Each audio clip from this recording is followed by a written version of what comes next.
प्रकाश आंबेडकरांच्या वंचितचा समावेश महाविकास आणि इंडिया आघाडीत होणार।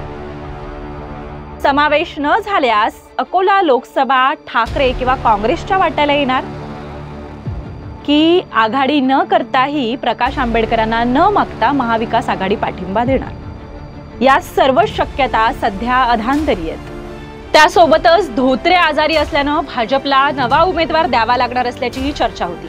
भाजपने अकोला मतदारसंघातून अनूप धोत्रे यांना उमेदवारी जाहीर केली आहे। तर दुसरीकडे आंबेडकर जरी लढणार असले तरी ते एकटे लढतात की महाविकास आघाडीत, यावर निवडणुकीचं चित्र ठरणार आहे।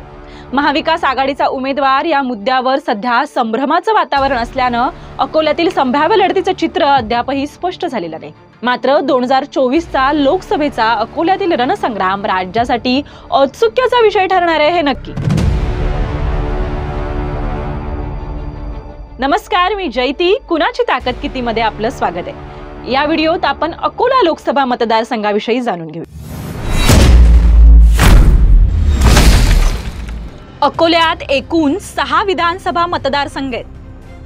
त्यामध्ये भाजपचे 4, शिवसेना ठाकरे गटाचा 1, काँग्रेसचा 1 असे आमदार आहेत। अकोल्यातील राजकारण याच मुद्द्यांभोवती चालतं।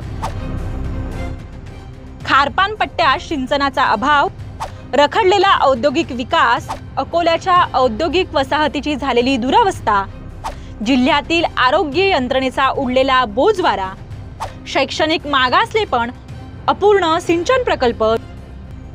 मतदारसंघातील समस्या समजून घेताना अकोल्यातील जातीय समीकरण समजून घेणं फार महत्त्वाचे। 2019 मध्ये अकोल्यात 15,87,257 मतदार होते। त्यापैकी मराठा 25%, कुणबी 12%, दलित 20%, आदिवासी 8%, अल्पसंख्याक 15%, माळी, धनगर, हिंदी भाषिक आणि असे इतर हे असे मिळून 20% आहेत। अकोला लोकसभा मतदारसंघ हा भारिप बहुजन महासंघाचे अध्यक्ष प्रकाश आंबेडकर यांचा परंपरागत मतदारसंघ। मात्र गेल्या 4 सलग निवडणुकांचा इतिहास पाहिल्यास येथून आंबेडकरांचा दारुण पराभव झालाय।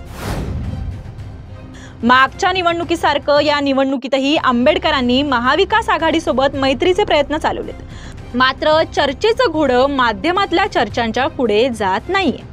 अलीकडे वंचितनं महाविकास आघाडीकडे 17 जागांचा फॉर्म्युला पाठवला होता। मात्र काँग्रेस राष्ट्रवादीनं अद्याप वंचितच्या समावेशाबद्दल माध्यमांसमोर जरी सकारात्मक भूमिका घेतली असली तरी प्रत्यक्षात आघाडीचं घोडं चर्चेअभावी अडलेलं आहे। विशेष म्हणजे या चर्चेच्या पलीकडे जाऊन अंतिम निर्णयावर अकोला लोकसभा मतदारसंघाचं राजकीय भविष्य ठरणार आहे।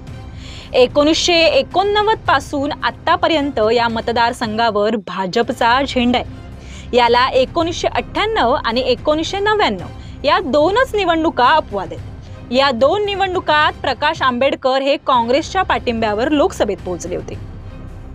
या मतदारसंघाने राज्याला नेहमीच एक नवा विचार आणि दिशा दिली। राज्याच्या राजकारणात महत्त्वाची भूमिका बजावत असलेल्या प्रकाश आंबेडकर त्यांचा हा मतदारसंघ असल्याने अकोला हा राज्याच्या राजकारणात देखील केंद्रबिंदू समजला जातो। 1990च्या दशकात राज्यभरात गाजलेला प्रकाश आंबेडकर यांचा अकोला पॅटर्न याच जिल्ह्यात जन्माला आलेला आहे। अलीकडे सोशल इंजिनिअरिंग हा रूढ झालेला राजकीय विचार याच काळात प्रकाश आंबेडकरांनी 18 पगड जातींना सोबत घेत यशस्वी करून दाखवला होता। 2024च्या लोकसभेकडे पाहताना 2019च्या निवडणुकीची आकडेवारी पाहणं देखील महत्त्वाचे। यावेळी भाजपच्या संजय धोत्रेंना 5,54,000 मतं होती, तर वंचित बहुजन आघाडीचे प्रकाश आंबेडकर यांना 2,78,000 मतं होती, तर काँग्रेसचे हिदायत पटेल यांना 2,54,000 मतं होती। लोकसभा निवडणुकीसाठी भाजपने अकोला मतदारसंघातून अनूप धोत्रे यांना उमेदवारी जाहीर केली आहे। माजी केंद्रीय राज्यमंत्री तथा विद्यमान खासदार संजय धोत्रेंचे ते पुत्र आहेत। भाजपच्या दुसऱ्या व महाराष्ट्रातील उमेदवारांच्या पहिल्याच यादीत अनूप धोत्रे यांच्या उमेदवारीची घोषणा करण्यात आली। संजय धोत्रे 2004 पासून सलग अकोल्याच्या लोकसभेचं प्रतिनिधित्व करतायत। ते नरेंद्र मोदींच्या दुसऱ्या टर्ममध्ये केंद्रात शिक्षण, दळणवळण आणि माहिती तंत्रज्ञान खात्याचे राज्यमंत्री बनले। मात्र जून 2022 मध्ये प्रकृती अस्वास्थ्यामुळे राज्यमंत्री पदाचा त्यांनी राजीनामा दिला। संजय धोत्रे 2022 पासून हाडाच्या कॅन्सरच्या आजारामुळे अंथरुणाला खिळून बसलेत। त्यामुळे अकोल्यात भाजपने अनुप धोत्रे यांना उमेदवारी देऊन डाव खेळला। पण अनुप धोत्रे यांचा राजकीय इतिहास, करिअर आणि त्यांच्या पुढील आव्हानं ही बरीच आहेत। अकोल्यात भाजपमध्ये 2 गट आहेत। एक गट संजय धोत्रेंचा तर दुसरा गट माजी गृहराज्यमंत्री डॉक्टर रणजित पाटलांचा। दोन्ही गट जिल्ह्याच्या राजकारणात कायम एकमेकांवर कुरघोडीची संधी काही सोडत नाही। मात्र पक्ष संघटनात्मक पातळी आणि कार्यकर्त्यांचं जाळं हे सर्वाधिक संजय धोत्रे गटाकडे जास्त आहे। 2010 मध्ये डॉक्टर रणजित पाटील हे पहिल्यांदा विधान परिषदेचे आमदार झाले, तेव्हा त्यांचं नाव संजय धोत्रेंनी पुढे केलं होतं।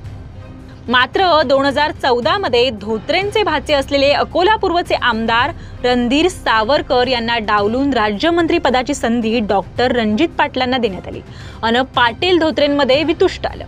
डॉक्टर रणजित पाटलांना अकोल्याचं पालकमंत्रीपद दिल्यानंतर हा वाद आणखी चिघळला।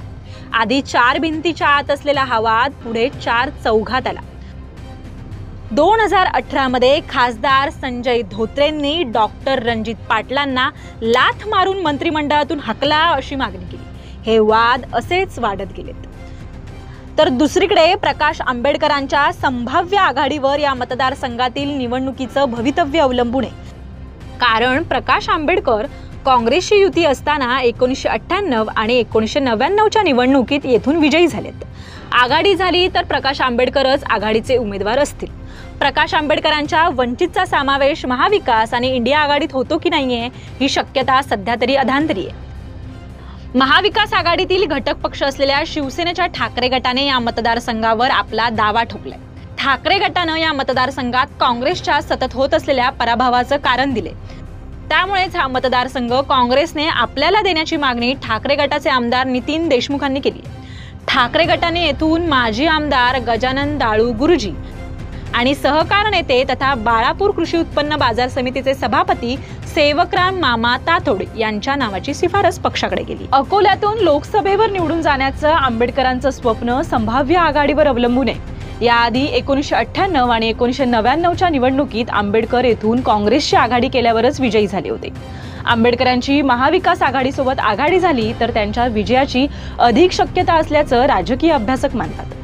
आघाडी झाली तर त्यांना त्यांच्या हक्काच्या दलित, ओबीसी, छोट्या समाज घटकांसह उद्धव ठाकरेंच्या शिवसेनेला मानणारा मतदार तसंच मुस्लिमांचंही मतदान मिळू शकेल। आंबेडकर आघाडीशिवाय लढले तर मतविभाजनाचा थेट फायदा भाजपला मिळणार असल्याची शक्यता आहे। आंबेडकरांच्या प्रत्येक पराभवात मतविभाजन हाच मुद्दा महत्त्वाचा ठरलाय। माध्यमांच्या चर्चांच्या पलीकडे जाऊन प्रकाश आंबेडकरांच्या पदरात काही पडणार आहे का?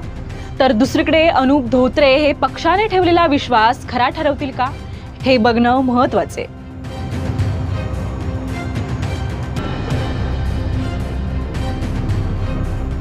पुढील मतदारसंघाची स्टोरी पहा, कुणाची ताकद किती आहे। एबीपी माझा, उघडा डोळे बघा नीट।